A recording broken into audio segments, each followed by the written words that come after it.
othering the other is a source of not only terrible loneliness and isolation, but also of violence. Hmm.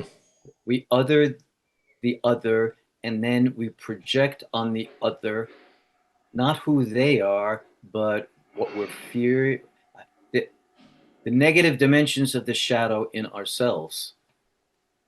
I'm afraid of you. No, I'm not afraid of you. I don't even know you. I'm afraid of how I've been conditioned and what I've come to believe and the prejudice and misinterpretations I hold about you. And as difficult as it is in leading to prejudice and violence, when people are othering, as our politics is doing today, there's the fantasy that we're becoming more secure. We're finding out who and what is threatening to us. But that's not what's happening. We're creating the threat by projecting it from our own unconscious fears.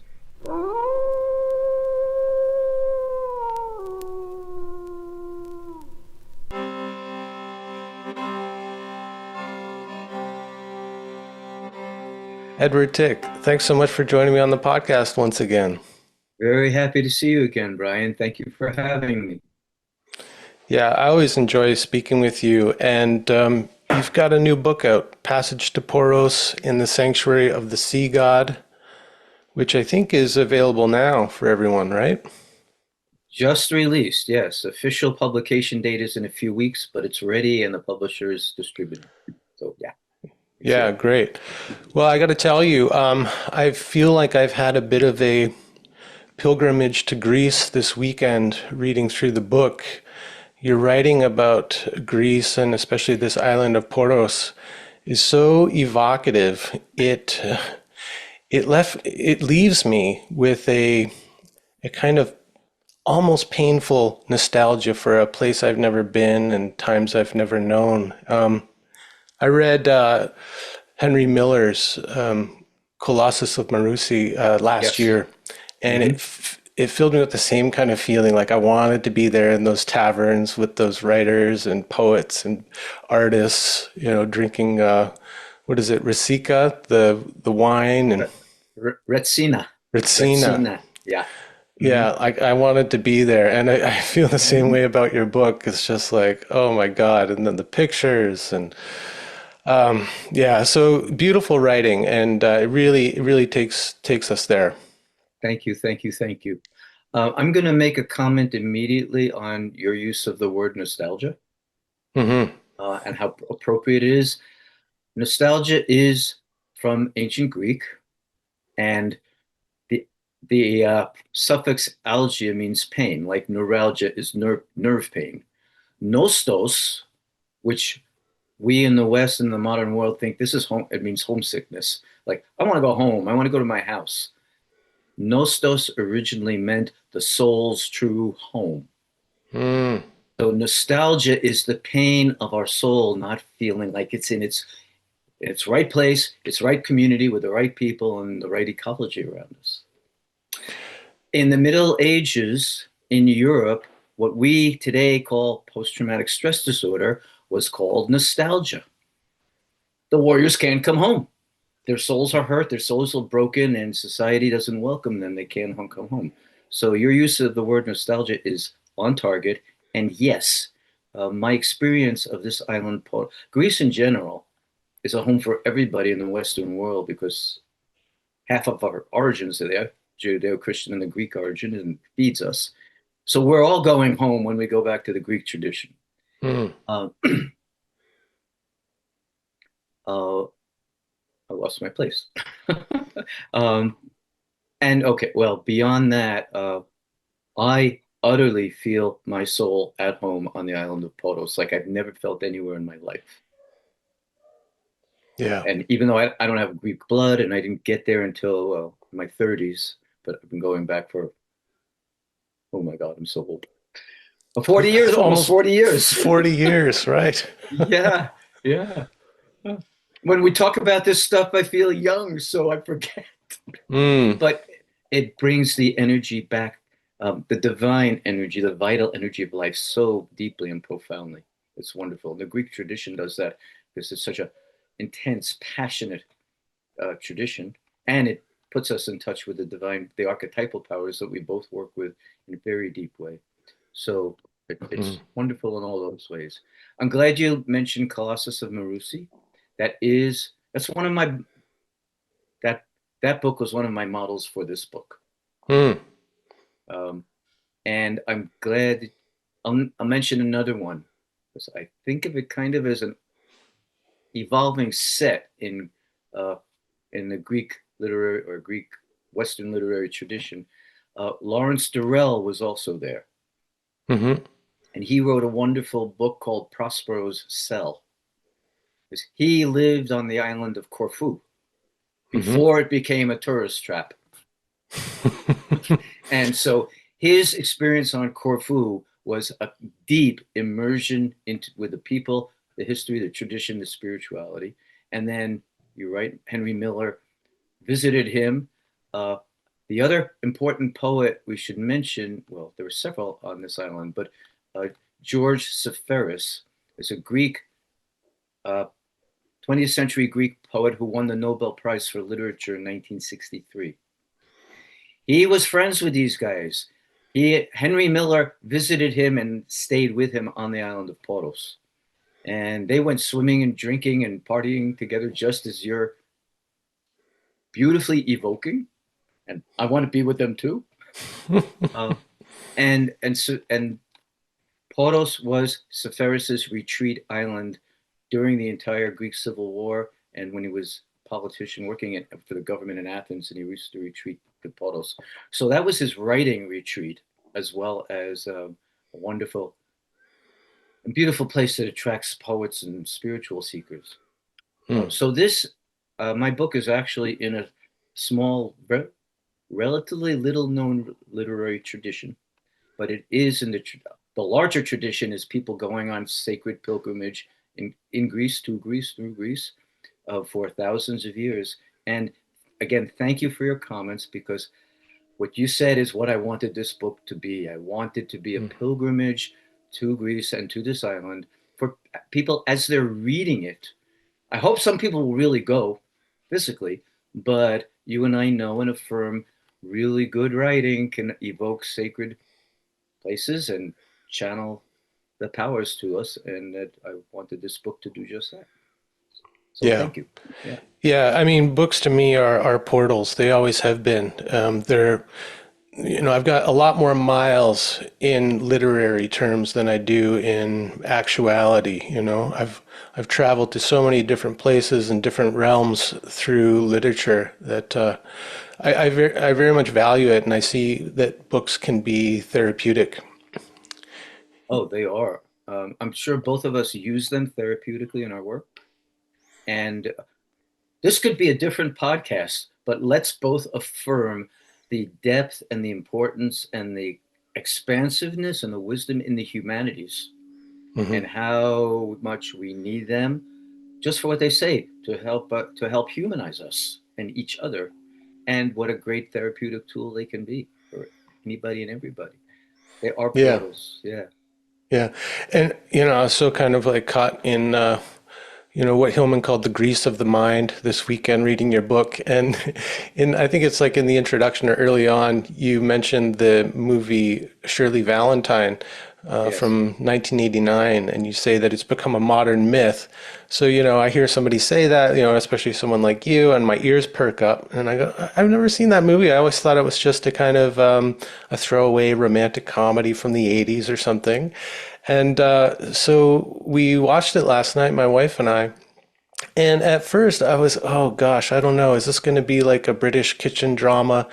She's talking directly to the camera, breaking the fourth wall. She's talking to the wall in her kitchen, but the writing and the performances were so compelling that it just drew me in, and I got into the kind of mode of that movie. And at the end of it, I could see what you meant by it being a modern myth, because this woman is really dissatisfied with her life and her marriage, and she gets gifted this trip to an island in Greece.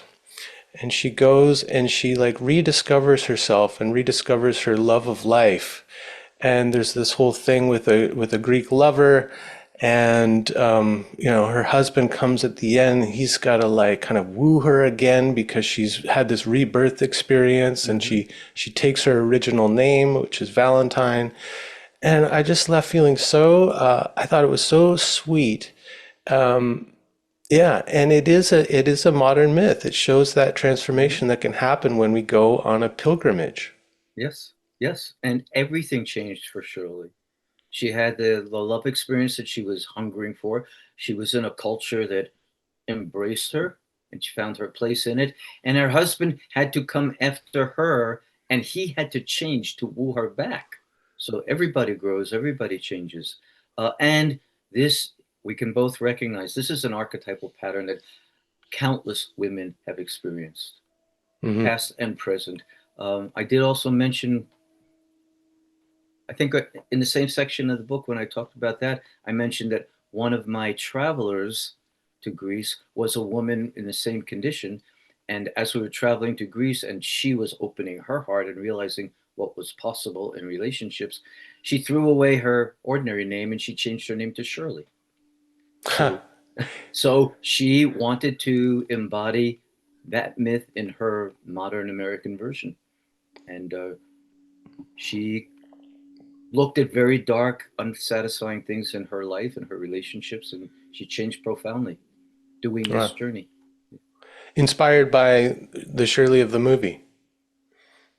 What, in part, inspired by being in Greece together and telling her story. And some of us in the group referred to the movie and started to say, think of yourself this way. You're not Mary, who's just an unhappy, lonely, abandoned wife in the United States. You're on a spiritual journey now to reclaim yourself. So think of yourself as Shirley. And 2 weeks later, I am Shirley. I'm adopting the name. I'm going home a new person. And my husband, he doesn't know what's coming home to him, but we've got work to do. So Yeah. it's good. And it is, it doesn't matter. I was going to judge it for better or worse. It is a very common, we both know and work with it, archetypal pattern that countless women find themselves in, and many men too, of course. Yeah, particularly at a woman's midlife, if she's had children and the children are grown and she no longer has the responsibility of being a mother, and often caretaker to the man. And I Yes. get this kind of secondhand a lot because I work with a lot with men, and men come to me and their wife is going through this change, this kind of reckoning with her life, with what she really wants, who she really is now that she no longer has the same responsibilities. And the man can be like really thrown for a loop and wondering, what's going on? I think she wants to leave me. And I have to kind of coach them through this. Like, no, she wants to be reborn. And it's up for you to like recognize who she needs to be now. And whether or not you stay together, that's beside the point. But she's undergoing a change that you got to recognize and either adapt to, or you're probably going to be left behind. Mm-hmm. Mm-hmm. It's very good that you recognize that and that you work with it. And it is, as we keep saying, a recurring pattern. Let's just for a moment reflect on the archetypal shift in balance and transformation in, well, in both the man and the woman in a case like this. Um, some Jungian psychology posits that our archetypes awaken in us differently at different developmental stages. And for men, overgeneralizing, this is partly Robert Moore's work, not exclusively, but simplifying, um, the, the, the dominant male archetypes in this schema evolve in this order: warrior, magician, lover, king. So men are warriors first, and boys, we love sports and we play war games. We don't know, we're not, we don't know what the real thing is yet, but all of that early warrior archetype is awakening in us, and that's early, and that's partly why men are taken for military duty at a young age. The woman's archetypal awakening is in a different order. Lover is first. They're first oriented toward finding a partner and mating and reproducing. Yeah. This is not a negative judgment, women. We need you, or humanity doesn't exist. But and then, as you're saying accurately, after the marriage is stable and the children are raised, in middle age, it's when the warrior archetype awakens in women, generally, when they don't have those responsibilities anymore. And now it's to find time to, I'm done being the nurturer. Now it's time to find myself. Hmm. And it demands profound transformations in the relationship, and especially on the partner's part, because you've never been out of the closet with the rest of you before. I didn't know you were angry. I didn't know you were creative. I didn't know you had career dreams. I didn't know you were an artist, et cetera, et cetera, et cetera. And it's time to let that out and create a new form of the partnership, or else split, so each person can have their individuality. So these patterns are in Yeah. large part, as you and I both know and affirm with archetypal work, the patterns are built into us by life and the universe. And the wiser we can come with them, about them, the better we'll do. The better we can guide our myth as it's unfolding. And the more we'll recognize the old stories, and that we're all replicating all of them all the time. All the time. Yeah. Called or not called, the gods will be present. Yes. And more dangerous if they're not called, or if we're unconscious and they're acting through us and we don't know it. Right.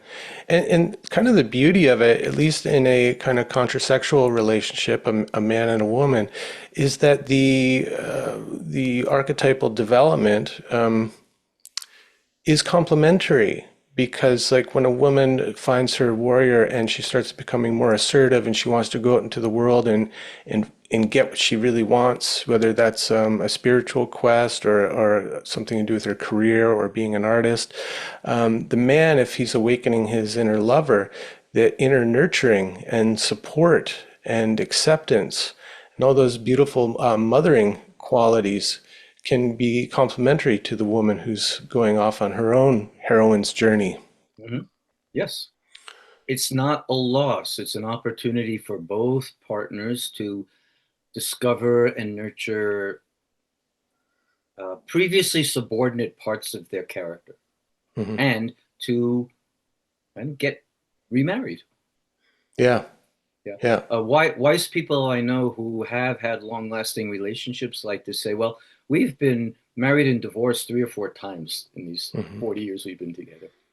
And so yeah, they're aware of the cycles, and how, just like the country, just like the universe, we go through periods of destruct, deconstruction and destruction, and being in chaos, and then rebuilding a new form.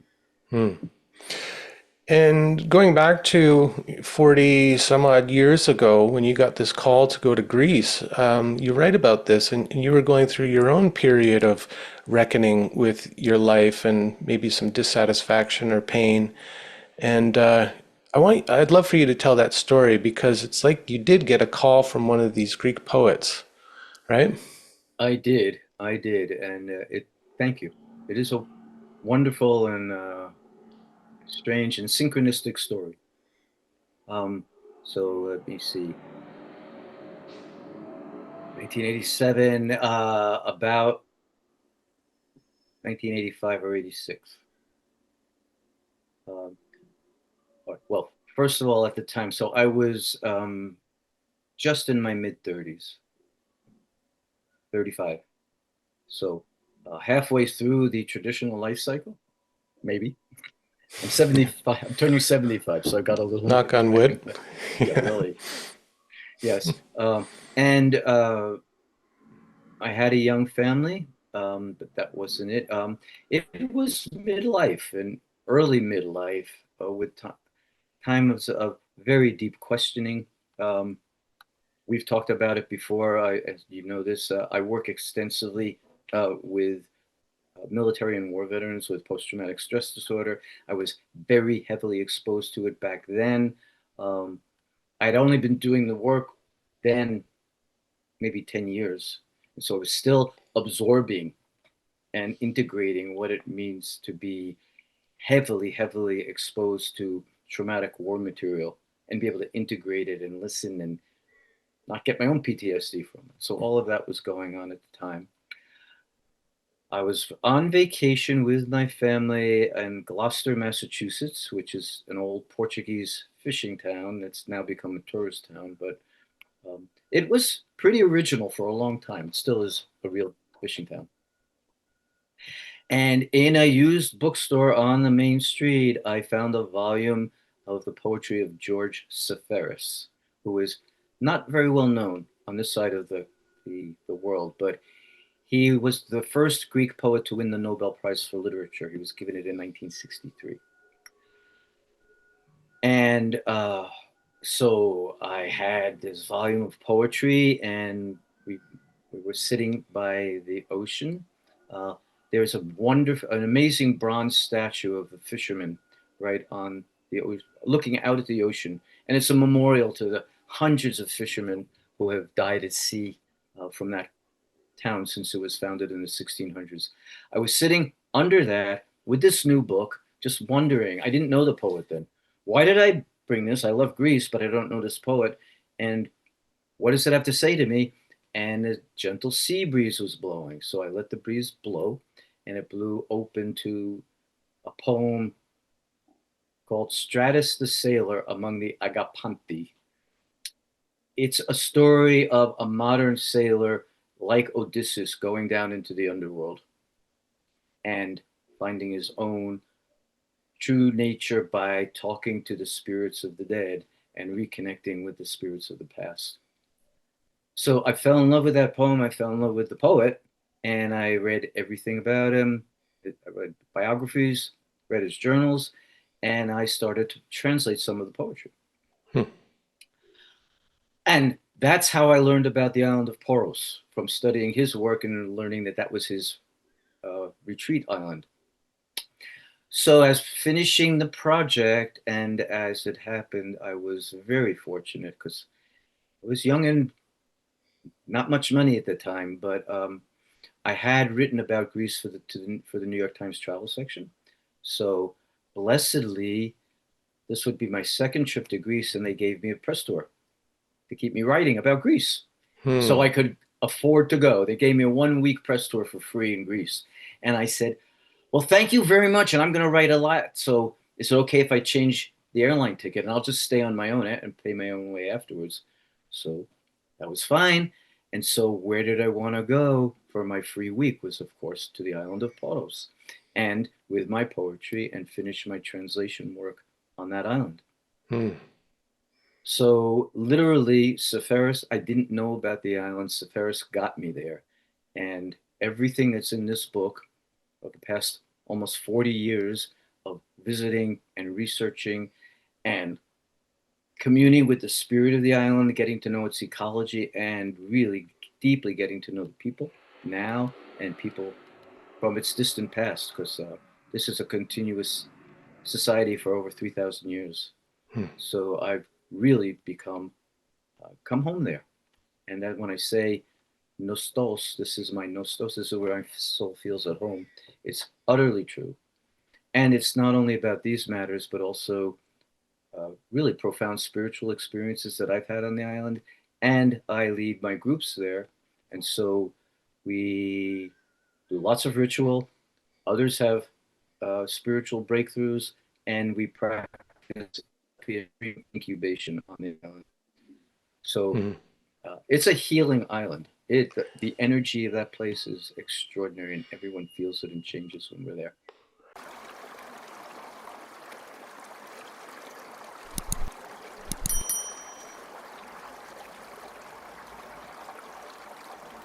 Yeah, I want to get to that, but one of the things that I appreciate about your book is you really bring forth some of the, I don't know, maybe if we just call it the more ordinary or mundane aspects of this culture that are maybe different for people coming from Anglo North America, that then in themselves are kind of healing or evoking that feeling of homecoming.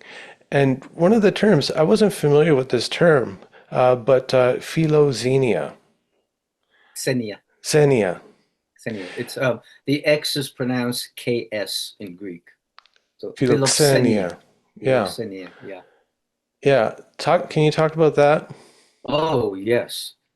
Philoxenia is an ancient Greek value. It's very traditional and it is practiced all over Greek and since ancient times. So philo means friend, xenia means a stranger. So literally, philoxenia is a stranger friend or friendship to the stranger. This has been practiced since ancient times as a very serious way of knitting cultures together and reducing violence. So in the ancient world, we read it all the time in the mythology. Odysseus is traveling home from the Trojan War, and he stops along the way, and he's got to tell his stories, and people give him gifts. And when he's lost his ship, they give him ships, and they move him on. Philoxenia was a way of knitting together the communities in ancient Greece so that people became what they called for the rest of their lives guest friends. Hmm. You and I could consider ourselves a guest friend. Like that means anytime we can drop in on each other, and anytime our doors would be open, and we'd do soul talk like this, and maybe have a glass of Retsino with it. And these are enduring relationships that lasted lifetimes and even more across generations. When Hmm. we read the Iliad, there's some instances where two opposing warriors meet on the battlefield, and before they go at it, well, before I kill you, who was your father and who was your grandfather? And who is it I'm meeting here? Honoring the enemy. The American tradition had that similar tradition also. They called it the good enemy tradition in the Plains Indians. You fight an enemy at his peak of strength when you know who he is, because it's really the spirits of the warriors who are fighting with each other. So Native American has that. The Greek had that. And so we hear it in ancient times, and for everybody, it's an extraordinarily friendly, welcoming place. It's really easy to make friends if we're just a little bit open, because they practice philoxenia today. You're invited into people's homes. When we go out to a restaurant, to a taverna, it's not to go out for dinner so somebody else does the cooking and the cleanup. It's to go spend an evening in the entire community and meet people and talk and share philosophy and share the ordinary things of life as well. But the community is so tight knit. We here are very much suffering from missing community. Many church groups, for example, are talking about building beloved community. That's a good thing. We really don't have it, and we don't know what it feels like. And places like Poros and others that have been continuous communities filled with philoxenia for thousands of years, it is so tight and so integrated and tight knit, and everybody knowing everybody. That it's extraordinary. Hmm. One of my own favorite passages in my book is very ordinary. I just take about a page to describe my uh, usual Sunday morning walk along the waterfront, getting my Sunday newspaper, and everybody I meet along the way, and how many conversations with my dentist, and with the postman, and with other writers, and with the librarian, and with the children, and just on and on and on. It takes all morning to have this little 1 mile walk, because I'm really strolling in this community infused with philoxenia. Hmm. And and I'm not bragging. I feel very humble and touched by this, but the people there say I'm not a traveler. I'm not a tourist. I'm not a guest. I'm a local. Hmm. We can become part, and it's not only this place. When we, with open minds and hearts, really immerse ourselves in other communities around the world, we can become part of that community, and that's a way of putting the world back together. Hmm. And there's something about that. Tell me if I'm getting this right, but there's something about, like, here we have xenophobia, fear of the stranger, fear of the other, Right.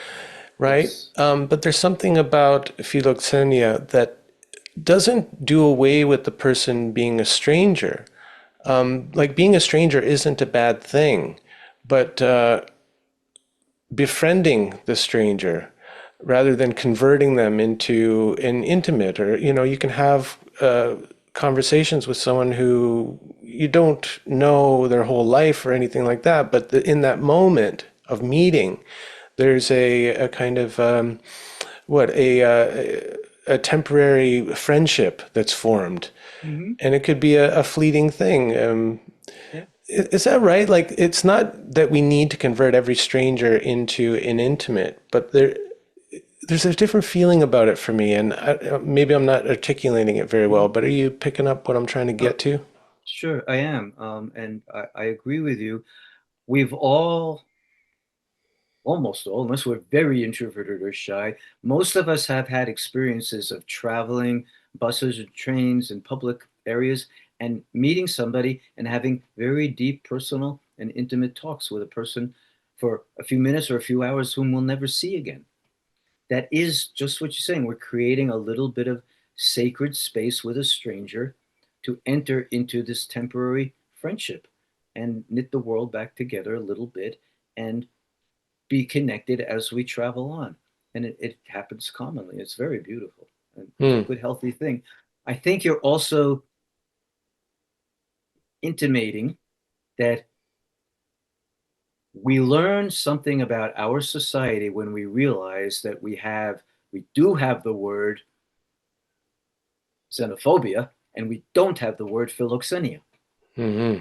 So our society nurtures fear of the other, but does not equally balance it with welcome of the other. Hmm. Yeah. And even making people into the other, like even people who are part of your community or your society. I mean, in the US right now, that's really brought into stark relief the othering of people with different political views, different views on, gender and sexuality, and just kind of go down the line. Yes. There's a real rift in the US right now that, in my 50 years, I don't think I've ever seen it as extreme. And it seems to me that some of the medicine that's needed is this philoxenia, befriending the other. What do you think, like, Yes. what's at the core of this? For me, it's something about fear and deep insecurity that causes us to other others and to turn potential friendly strangers into enemies. What do you see? I mean, with all of your experience and your archetypal eye. Well, to begin with, I deeply agree with you that othering the other is a source of not only terrible loneliness and isolation, but also of violence. Hmm. We other the other, and then we project on the other not who they are, but what we're fear the, the negative dimensions of the shadow in ourselves.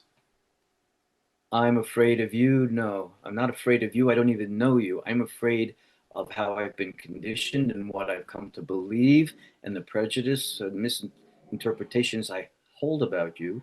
And as difficult as it is in leading to prejudice and violence, when people are othering, as our politics is doing today, there's the fantasy that we're becoming more secure. We're finding out who and what is threatening to us. But that's not what's happening. We're creating the threat by projecting it from our own unconscious fears. We have to do it to do violence. I mean, Hmm. fighting a war is creating an inaccurate other on the one we label as a foe, and then we're fighting against our image of them, not really what's going on, not really who they are. Um, and some of our friends listening know the degree to which I work with internationally with war trauma. Well, every instance, when I could talk about two foes, and neither of them understood each other at the beginning of their conflicts, and each of them were projecting terrible misconceptions on the other, and they were at war with their imagery, with their fantasies, with their projections, not with the other. When people finally get down to sit down and talk about what's going on, the reasons turn out to be utterly different and often very inaccurate. Hmm. We knew for we could talk about this forever, but just regarding the Vietnam War, which was my generation's war and much of the work I've done, as you know, when we went to war with Vietnam, there were just at that time there was only one single book in English published about Vietnam. We didn't know anything, and everything we projected were our fantasies of our history in World War II, and our fantasies of what communism is, rather than what Vietnam really was. So othering is in the core of war, violence, and prejudice. And I'm with you that we need philoxenia, we need welcome, respect, honor, curiosity about the Hmm. stranger. There's a wonderful African proverb that simply says, "My enemy is someone whose story I have not yet heard." Right. Yeah. Right. Yeah. Let's sit in a circle and tell each other our stories, and then we won't have to kill each other. Yeah. Yeah. It sounds simple minded, but it's so. It works. Yeah. Yeah. Um, yeah. Then there's something there too about like if we don't know about the people and all we're fed is propaganda from the government, it's just there to fuel that othering, the fear, the hatred. And so it's a kind of demonic literature in a way that's not helping you walk a mile in those people's shoes so that you have some kind of fraternal love for them. Mhm. But it just fuels this the shadow aspect of all the fear and the projected hatred. Yeah. Yes, yes, yes, yes, very true. Part of my work has evolved so that, well, I have a book, Warriors Return, about my work with veterans with PTSD and moral injury. I'm happy to share. This is very much about our topic of othering, though it's a little farther from Greece. We'll go back to Greece. But I'm happy to share that that book has been translated into both Russian and Ukrainian. Mm. And I'm working with healers and military people by Zoom on both sides. Wow. And some part of what's happened is I'm working with them on taking down their projections of the other. They become others to each other. And at some of my events, um, we've been on Zoom, so I've been able to have a lot of Americans, and I've had American veterans. We've spoken with Russians, including before the Russian Institute of Science, about taking down the otherness that Americans and Russians did to each other during the Soviet era and the nuclear missile crisis.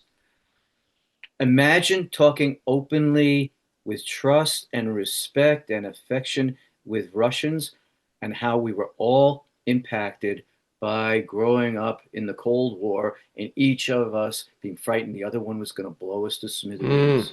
Mm-hmm. We're saying this to each other with tears in our eyes Oh, and making friends. And this is a huge, huge vision I have about trauma and trauma healing work. And I know you feel similarly. When we can enter the traumatic wound together, both sides, and realize it's our common story and we've all survived it, we can become brothers. Quoting a Viet Cong veterans who say this to the veterans that I bring, we're brothers and sisters because we survived the same hell. And mm. that transcends all political differences and identities. It makes us brothers and sisters. And let us become the lips and the tongue of the same mouth telling the world the same story. Mm. We each have one piece of the story. Yeah. And it's what we've done to each other. So let's find out who each other is and tell the same story.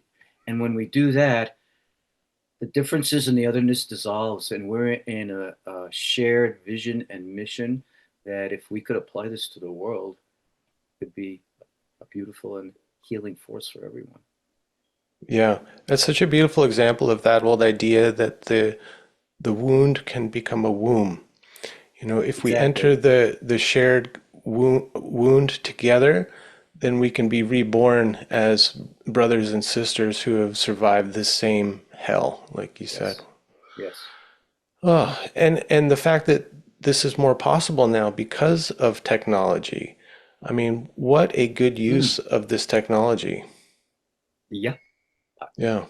What a wonderful use of the technology. Yes. Instead of drones to blow each other up, this so you and I can talk, so I can talk with Russians uh, openly, freely. It's extraordinary. Yeah. Everything has its blessing and its curse. We both know that. So we Yeah. all know about some of the challenges of technology. This is one of its great blessings. Yeah, well, I just want to raise that up more because, geez, yeah, we're hearing so much about the kind of negative aspects of technology as a platform for othering and propaganda and misinformation and spreading of hateful ideas and all of it. So I just want to like raise up your good use of this technology for healing, Thank you. getting everybody in the same virtual room. It's beautiful and like a virtual Hmm. healing circle. Yep, yep, yep.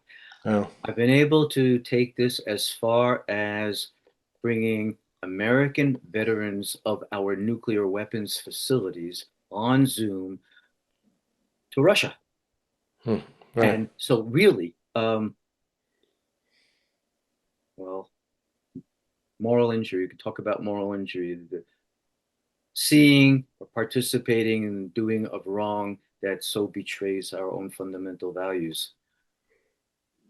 Uh, so, American military people who were in charge of ballistic missiles pointed at Russia on Zoom confessed this to the Russian people, Mm, to their Russian counterparts, apologized, grieved it, asked the Russians how their acts affected them, and asked for philoxenia, for friendship. So we want to hear your stories also. And I'm sorry I contributed to scaring the heck out of the world and you for decades. And here we are taking it down. wow. So, yeah, the encounters that are possible through technology, if we have the courage to do them, are extraordinarily healing and beneficial. Yeah. I mean, as someone who grew up in the 70s and 80s, we had an air raid siren in our little neighborhood in Canada. Probably because we were close to Niagara Falls, a big power generation station, that it would be seen as a target. But you know, not really being part of the American culture and all of that, but like even where I was, having these drills and this air raid site and the Hmm. movies that were coming out in the 80s, like The Day After. I remember like Yeah. all of us kids, like we had nightmares about nuclear holocaust. And I think it was traumatic in a lot of Yes. ways. Yes. And it's never been addressed, I don't think. Agreed. Um, ooh, well, I love our conversations and we can travel far and wide with them. That's good. My father-in-law, he died a few years ago at 96. Um, he was a World War II veteran. He had been in the engineer corps traveling through Europe. So he was in the second line after the combatants. He came right behind them to clean it up. Mm, So he was severely exposed to war trauma without having to pull the trigger himself. He was grateful for that. Okay. Afterwards, he was sent with countless others for the invasion of Japan. And while he was crossing the ocean, we dropped the bomb. And mm, so he was in the occupation forces instead.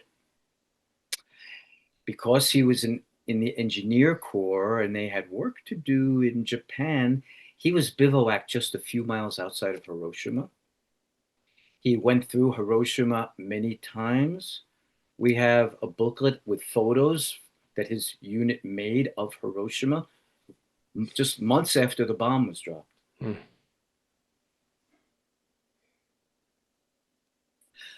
Two things that our friends listening, I'd like to share and we could really learn from. One matter is that, well, he did become senile in the last 6 months or a year of his life. He had had a very good memory, but he was forgetting things steadily. So he forgot his work. He forgot his family. He had 3 daughters, my wife and 2 others. He forgot them. He forgot his wife and his marriage of 65 years. The last thing he remembered his entire life was Hiroshima. And he was in college during the war and he was drafted. So he would have graduated in 1945, but he didn't. He came back home and finished college. He got himself a 45 graduation cap from his college, and he wore that the last several years of his life. Why? Because, oh, hello, Ed. What's that cap on your head? Did you graduate in 45? He'd point to it and just say, no, that wasn't college graduation. Hiroshima, Hiroshima, I was there. So traumatic memory, and you and I know and work with how deeply they embed.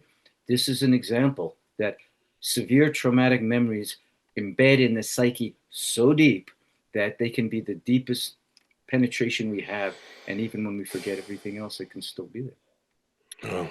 One more piece of his story was, bless him, he was a good man. He wasn't sure he had the right to live. Mm-hmm. He a couple of times cried to my wife and I. I'll cry. It may have cost so many innocent Japanese lives dead and in ash for me to have my life and have the right to have a family and a career. And I don't know if I have the right. I don't know if it's worth it. It's not fair. So I have to be a good man. I have to do what I can for others because I don't deserve to be here. And that also never went away. Yeah. You know, in the biz, we've got this term moral injury. And I don't think it's a powerful enough word. I'm reading Eduardo Duran right now. He's an indigenous psychotherapist. Mm-hmm. And he talks about the soul wound.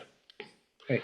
You know, being an equivalent to what we call moral injury, which sounds so kind of abstract. But when you think about it as a wounding to the soul and to the original identity of the person, that to me, it carries a lot more weight and gets closer to the depth of the pain.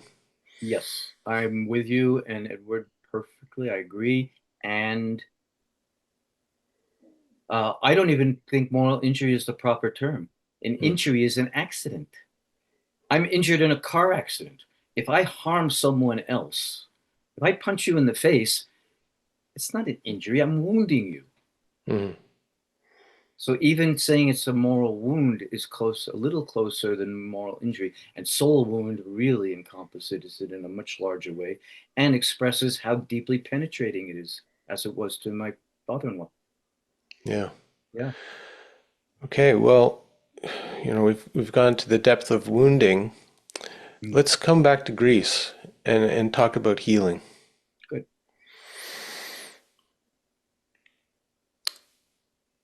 One of the things that I came away from your book with was a recognition that depth psychology, the Jungians, the archetypal psychologists, don't really talk about Poseidon. They talk about Aphrodite, Dionysus, Apollo, Persephone, you know, like depth psychologists are in love with the underworld. Yes. And reading your book, I go, man, no one talks about Poseidon. And I mean, he's a real key figure, and you really draw that out. So I wonder if we could just talk something about Poseidon, who is one of the kind of the key divinities of Poros. Yes, he was the key divinity of Poros. Yeah, thank you. Let's talk about him. He's smiling right now because he is in the Poseidon archetype is this frustration of feeling unseen and neglected because he's not recognized for his full power. And so that's built in. Wow, I just got chills. Wait. Oh, Gotta yes. let that ripple through me. Well, okay. He showed up, He showed up. Yeah. the dark maned one. Yes. With flashing eyes and a fierce countenance, but it's not all cruel. It's power. But Mm. wow, there's an ancient Greek word, krateo, Hippocrates, yeah, part of Hippocrates' name, the end, kratos. Krateo means we don't have a word like this, just like we don't have philoxenia. Simultaneously having power and the ability to shape and control it. Mm. So Poseidon, in his full power, is shown in his chariot riding over the sea with his beautiful white stallions pulling the chariot, and the white stallions in their mane are the sea foam. And he's controlling this extreme power. That's in his maturity when Mm. he has evolved enough so that all of the elemental powers that he carries and represents and expresses, that he's integrated them and he can be on top of them and give them control. So Poros. People know about, of course, world famous, and I hope many people have been there, the Acropolis in Athens and the Parthenon, which was the main temple of Athena. And Athena was the name of Athens in Greek is Athena. The city and the goddess are the same. So when you say the name of your city, you're saying the name of your goddess. I like that. Yeah, me too. We're right. We're always praying, buddy, evoking. And people know about Apollo at Delphi, and how he gave the oracle there. And that site is heavily visited now, and partially restored. And you mentioned Demeter and Persephone, Eleusis, the Eleusinian mysteries. Those three sites were major sites in ancient times with major ritual going there, and those goddess and goddesses worshipped. And they are major sites today that bring literally millions of tourists a year. Where's Poseidon? Actually, Poseidon's main sanctuary was on this little island of Poros. And at the time, it was as important as the Acropolis and as Mm. Delphi. Because Greece is a mountain and sea country. The sea is its source of much of its power. And of course, they would worship the sea and the god of the sea. There's a wonderful story, about a myth about Athena and Poseidon being in competition with which one of them was going to be the patron deity of Athens. And there's a lot of wisdom in this story too. Shall I tell it? Please, I love a good story. I know you do. So, in time before time, the hill of the Acropolis was there, and people lived up there for protection and fortification, but they didn't have their deity yet. Poseidon and Athena both were vying one of the early elections in a very early democracy, making it relevant to the moment. Yeah. So Poseidon and Athena were running for the office of being the patron deity of what would become Athens. So all the people gathered up on the Acropolis rock, and Poseidon, Athena were there. And like Philoxenia, each deity decided they would gift the people. And then the people would vote for who they wanted to be their patron. Well, Poseidon got up first and took his trident and he struck the great rock, and a spring of water sprang up out of the rock and was flowing and watering, and people, oh wow, this isn't only dry rock, we'd be safe up here, we've got water, we could even withstand sieges, this is great. What's Athena going to do? Well, Athena looked and contemplated the gift, and she made her magic, and what sprang up next to the rock but an olive tree? Oh, the people can feed themselves and they can make oil and they can have commerce. Athena's gifts. Well, Poseidon grunted and was frustrated. And so he struck the rock again, and a beautiful white sign floating all over the rock, over the Acropolis, galloping up all over. And again, the people were in awe. And so Hmm. Athena contemplated this gift and she did her, I don't know how to say abracadabra in Greek. She did her magic and she created the bridle so the horse could be used. So Poseidon represents the primal powers from nature, from the earth, from the sea, and Athena, the wisdom for how to use those powers in order to build civilization. Wow. So the people Hmm. voted, and Athena won. And some of the myths say the reason she won was because at the time, all the men voted for Poseidon and all the women voted for Athena, but there were more women in the village than men at the time. Hmm. So, but the lesson that our relationship to the primal powers is not just the power, Yeah. half of Karato, but the other half, the ability to channel them and use them in facilitative ways to build civilization. Yeah. So, And so Athena got Athens, and then and there's other stories about how Poseidon got Poros, but Poros did become his main sanctuary, and now so far Poros is somewhat safe from the tourist crowds. It's a problem, but not as much as elsewhere, because the ruins of the sanctuary of Poseidon, which in ancient times was big as the Acropolis, they were huge. They're on the mountaintop, and they're just in fallen ruins, and there's nothing there, and they're not rebuilt, and there's only a tiny museum in the village, and it's not even written in the guidebooks for the region that hmm. this was the main sanctuary of Poseidon. A lot of people on the island don't even know. I hang out with the teenagers there, and I said, you know about your island, why it was famous, and what was up on your mountaintop? He said, oh, yeah, there's a lot of fallen stones. It's a cool place to have a picnic. Hmm. Well, yeah, it's there. It is, but let me tell you about it. And they're hungry to know. They want to know, and they want to embrace their history. But there's a naval academy on the island. Oh my goodness, Brian. Seriously, I hang out with the naval cadets.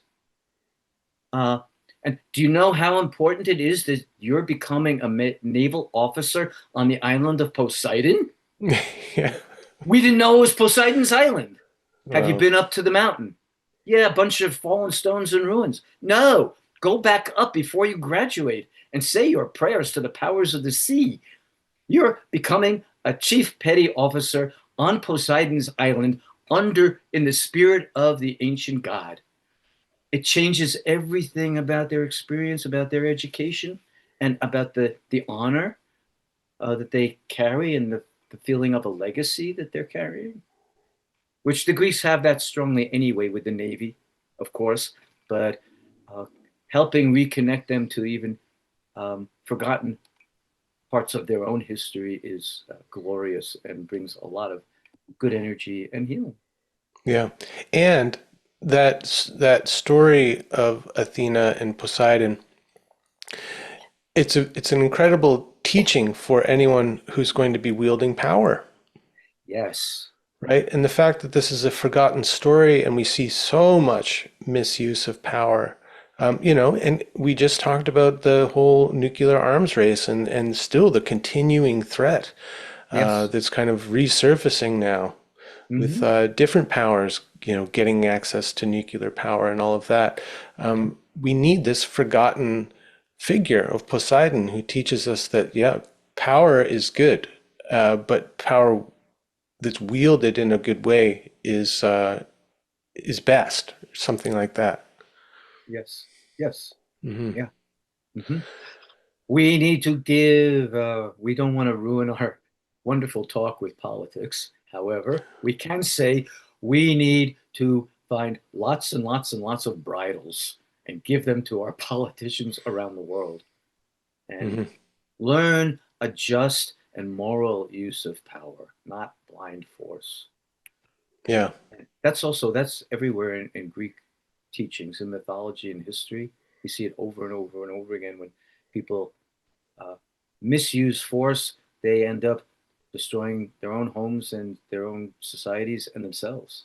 Hmm. And eventually, the Greeks do teach this. It's built into the Greek philosophy and what well, spirituality. I was going to use the word theology, but that's not what they do. Mm-hmm. Um, of all, and this is also built into Christian theology as well, that of all of our human sins that the gods dislike and punish the most is hubris, pride. We need the balance that in ancient teaching, when somebody has overweening pride and makes him or herself as claims to be as powerful or more powerful than the gods or goddesses, that's going to bring utmost destruction on that person and on their society. And that's where we are. We're waiting for it to collapse. It is collapsing, and so many people being harmed. We're in that time. We don't now interpret it like it's the universe rebalancing itself or the gods sending that energy, but it's built into the cosmos. It's archetypal. Mm. It has to happen. Mm-hmm. Yeah, we could continue to go down that road for sure because Yeah. it's kind of a hot topic as we speak here in the middle of September 2025. It's really alive. But I want to stay in Poros for the moment and speak maybe more about healing on the personal level and some of the things that you've participated in and witnessed there. Like Poseidon is there. He's on the mountaintop. His sanctuary was there, or is still there in some form. Yes. But also, our favorite guy, Asclepios, Yes. was also on Poros, right? He is now. Yeah. No. Okay. Okay. Uh, all right. So Poros is a small island on off the eastern coast of the Peloponnesos. It's only about 800 meters off the mainland. It's like a 3-minute boat ride across. And then there's a small village called Galatas facing Poros. And then just about, I don't know, 6 or 8 miles north is an ancient site called Troizen, Troizen, and that had a major Asklepian Mm. site. And it was used by the people of Poros and all the surrounding islands and the Peloponnese. Uh, in addition to that, nobody can. So Asclepius was worshipped nearby, and his healing practices uh, were dominant there for 1,500 years. And we have records of the healings in that site. And I go there and I use that for my groups. Oh, and it's in the book too. Uh, uh, the disabled man, we were in Troizen and he found the hospital. He had an olfactory flashback. You, I'll tell the story. Oh, yeah, I didn't get to that one, but olfactory flashback. So he smelled Oh, okay. something. This man, yeah, a really, his story is in here. Hmm. His name is Torrance. He gave permission to tell the whole story. All right. So he was is a severely disabled man. He was born with a very, very rare birth defect. Bless him. He's had 23 operations from infancy until recently to put his body back together. Mm. And he's an incredible man and very, very spiritual. He's turned a very challenged life into a thing of beauty. Mm. So, healing. He came to Greece with me and on this pilgrimage to Poros for his own healing and growth. Several things happened.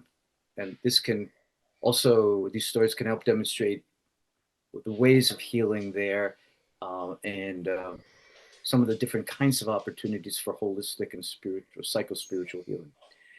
We're in Ed, yes, sorry, sorry. I'm sorry to interrupt. I've gotta let the dog out of the stream. I'm gonna hand her over to my Okay. wife. She's getting restless here. But just put a little pin in that, and we'll pick it Okay. up in just a minute. Okay, sorry about that. Sure. No problem.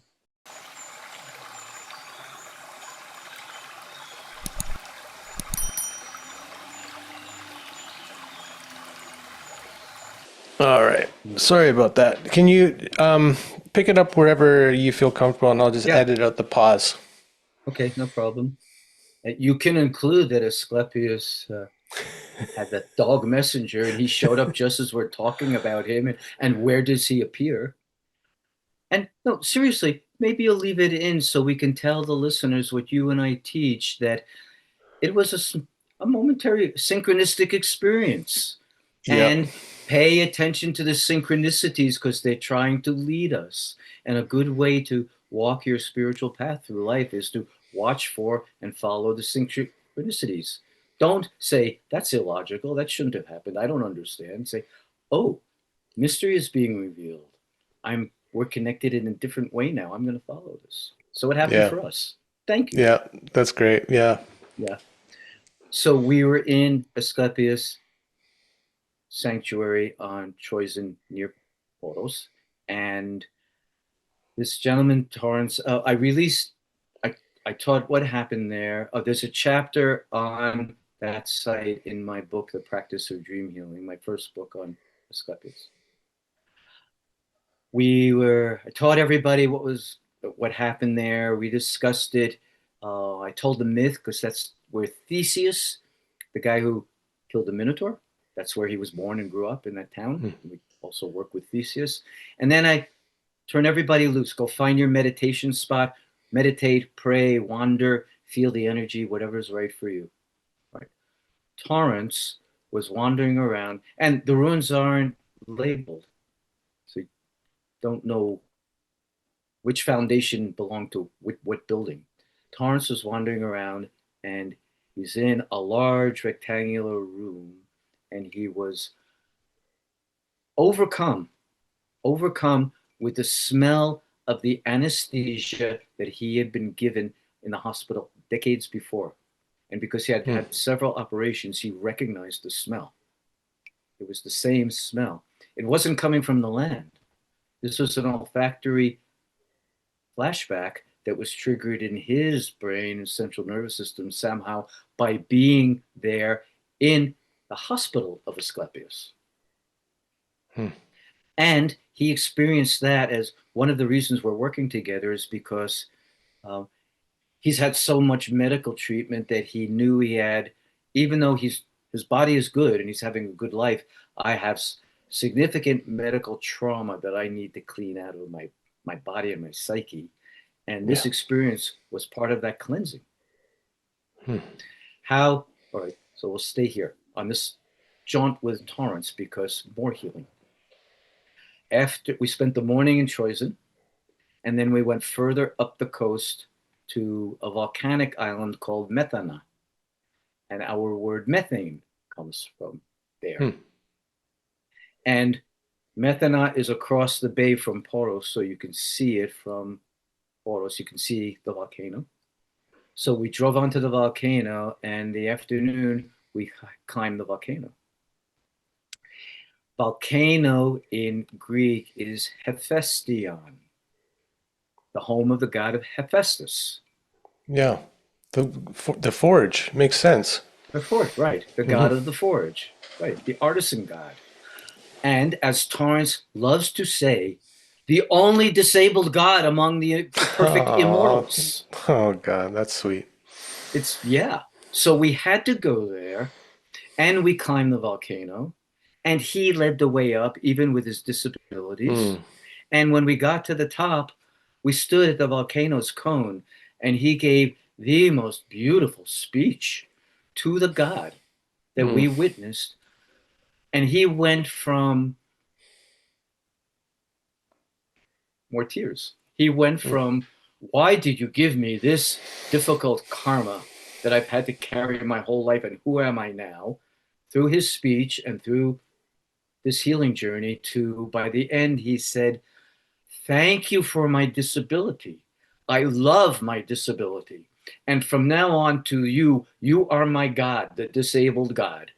Hmm. And I love my disability. And now I know why I'm here. I'm going to dedicate myself to correcting disability rights. I am a warrior for disability rights and advocacy. That's my purpose in life. And that's why I was given this wound. And I am so proud of it. And then Ugh. he, look at me. Yeah. Ugh. And I'm happy to share with you, he has absolutely retained it. He's now finished his master's degree in his field, and he's out looking for that position as disability rights warrior. Wow. That's some of the ways these healings happen. And It's back so to touching. Asclepius, so we don't, yeah, thank you. Well, Thank you.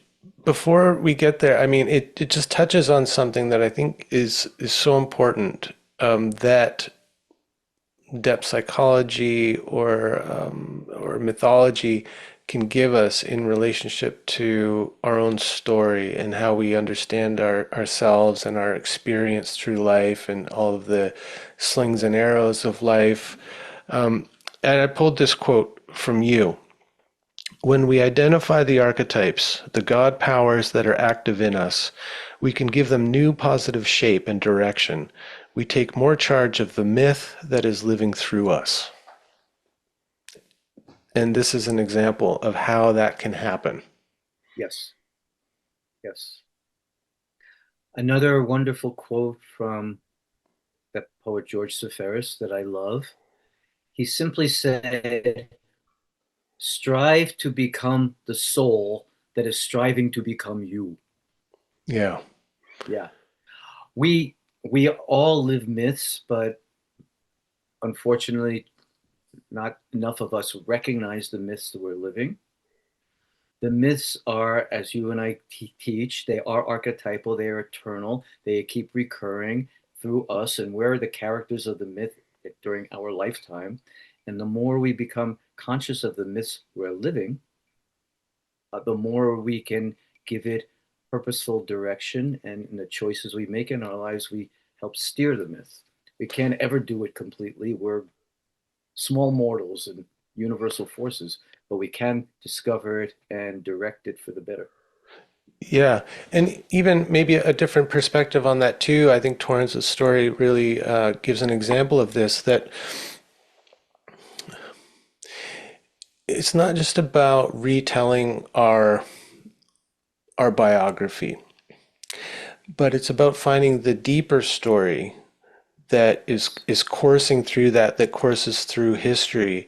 And so, for him, finding Hephaestus, this disabled deity who's a creator, who's like the creator, the Right? god of the forge, such an important role, especially back Mm-hmm. then, but still now. That deeper story allows him to, what would we say, expand his story, deepen it, thicken it, as the narrative therapists say, to include this mythological level that gives his own suffering meaning. And as we know, Yes.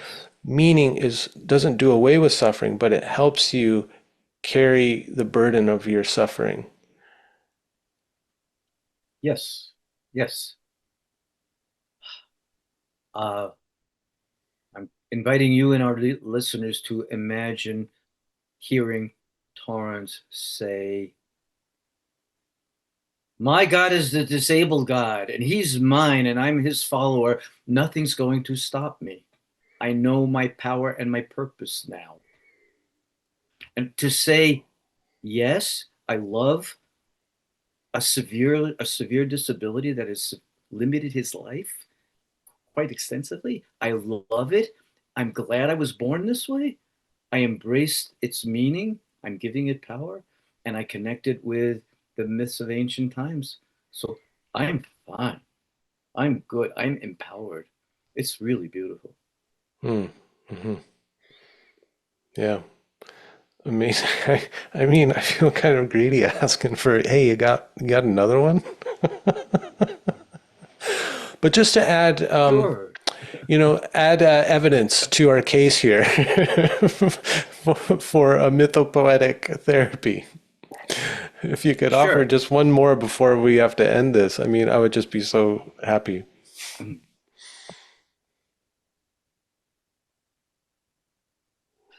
I'll get very personal. I'll share one of my own experiences on the island. Well, as I said, there is a small museum on the island, And oh, was Asclepius on Poros? Well, yeah.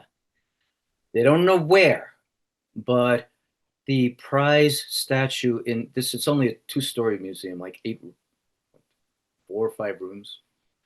But the prize find on in the museum is a half life-size statue of Asclepius. Hmm. No feet, no heads, and yeah, it's like 3 feet tall, and it's in a glass case, protected. Okay.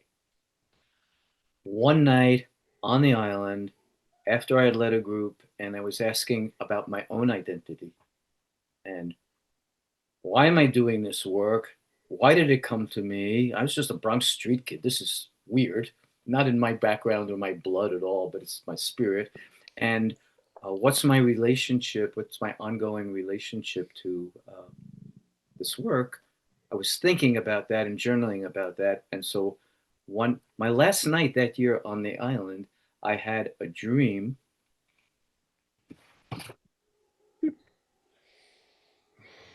Can I give a reading now to end? Yeah, It's that'd in the be book. great. What Yeah, what okay. page you going to? It's page 210.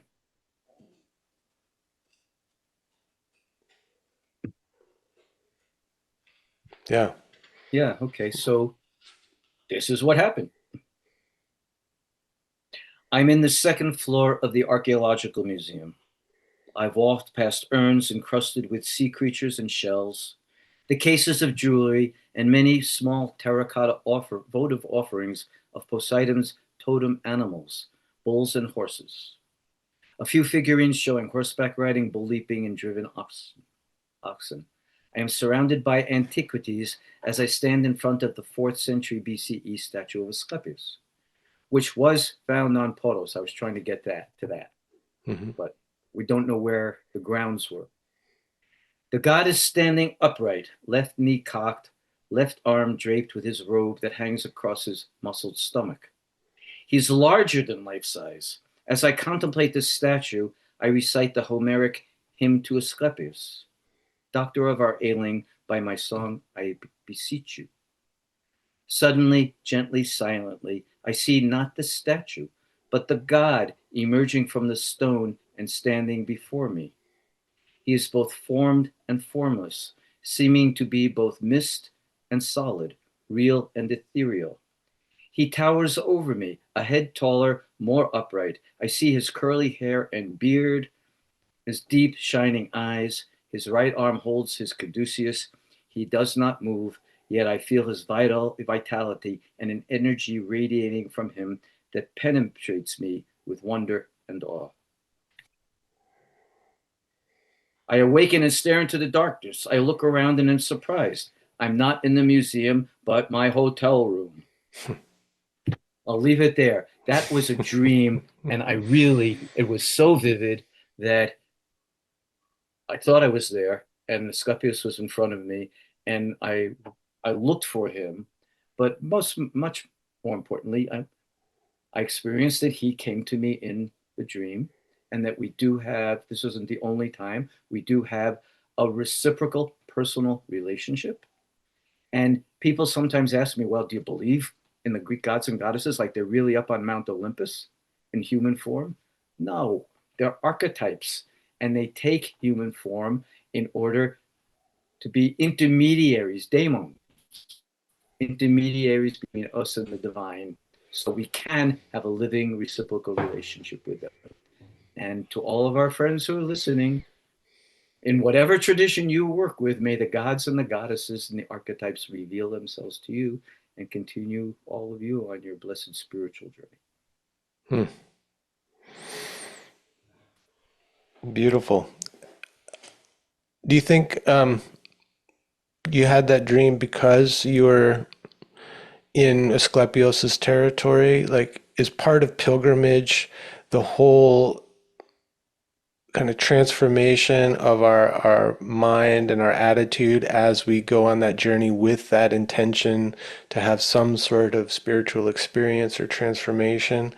Is everything become heightened? Does the kind of veil start to thin because we're on pilgrimage? Is that part of why pilgrimage is important? Yep. Oh, yes, yes, absolutely. Pilgrimage is one of the most ancient, we both know and affirm this, one of the most ancient forms of spiritual practice we have. And it always involves leaving the familiar and traveling into the distant and unfamiliar uh, with leadership, experienced leadership, and with other pilgrims, not necessarily, but often, commonly, and for shared healing and spiritual purpose. And to distant places and with hardship. And as Jung said, um, well, the archetypes have dried up and we need to water them.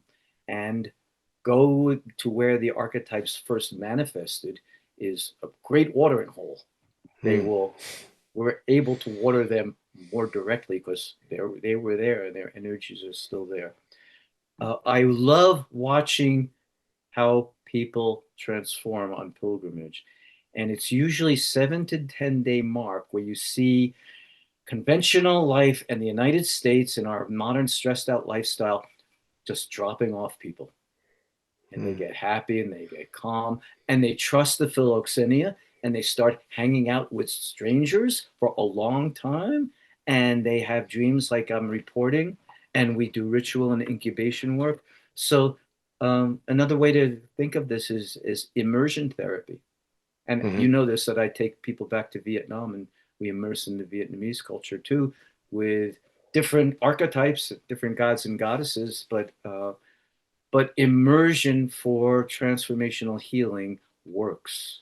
And so immersing in another culture with different uh, mythology, values, gods and goddesses, stories, history, and making ourselves part of it really encourages transformational work in us, and also, honestly, helps heal and correct some of the poor ways that we've been programmed and we've been traumatized in our society.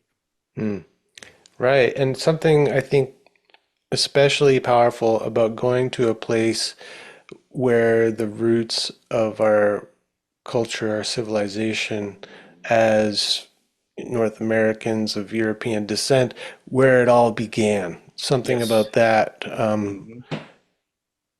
God, I'm hit with that feeling again. That nostalgia. It's hitting me so hard. I gotta get over there. Are you planning to still continue doing these pilgrimages? You've been doing them for so long. Ah, You're getting up there, man. And when you're not going to retire, I don't see that in your future.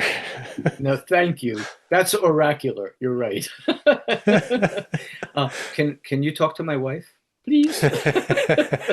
She's saying, "Hey, Ed, when are you going to slow down?" Yeah, exactly. Yeah, Yeah. yeah. We're the same age, and she's wonderful. She's ready. She's getting slow, and I can't.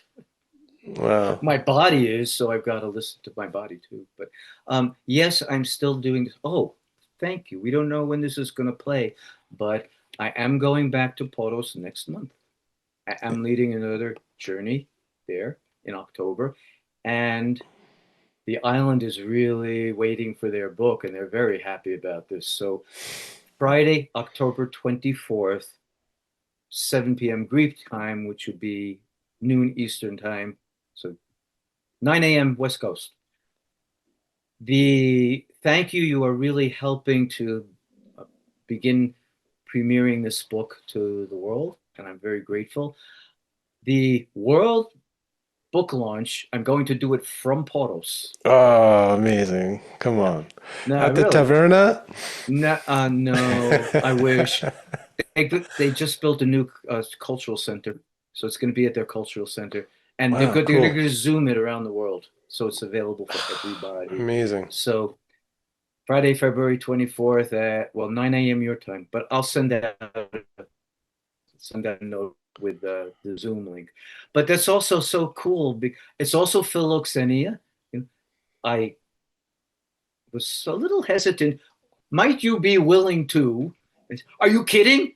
Philoxenia, we're going to invite the whole world here. Of course we'll do this. No problem. Right. So they're joyous that people from all over can do this, and that we're together, we're gifting a world, and more importantly, a beautiful vision to the world that is at home on this island. Yeah, So something yes, tells I'm going back. Yes, I'll be there in October. Yes, I'll do the first public book launch from October.